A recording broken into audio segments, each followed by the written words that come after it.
Great. So I've taught you how to create your profile and I've quickly taught you how to use the resume tab. So now let's cover job matches. So I'm going to walk you through how to set up job match preferences. So from your dashboard tab, you are going to select the job alert preferences. And now once you're in the job alerts, make sure that the allow job alert notifications button is turned on. Okay?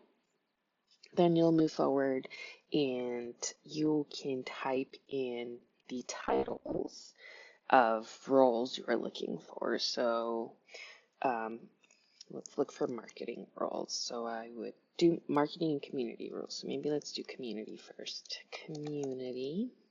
No. Manager? No, that doesn't work. Okay. Let's do marketing.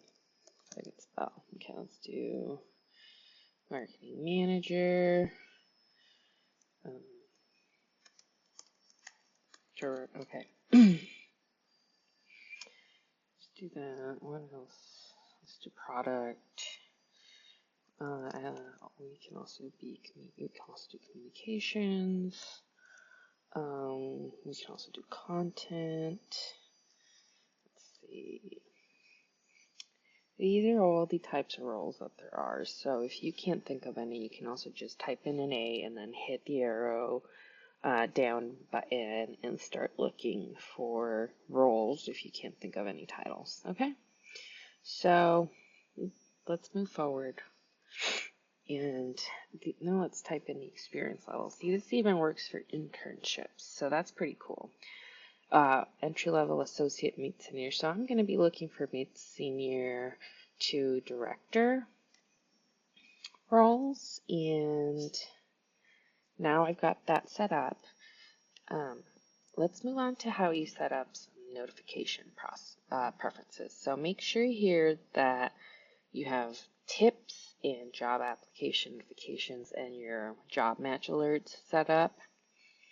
And don't forget to update your profile details as well.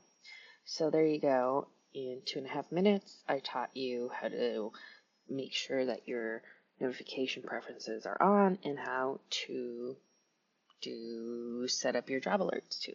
Thanks so much.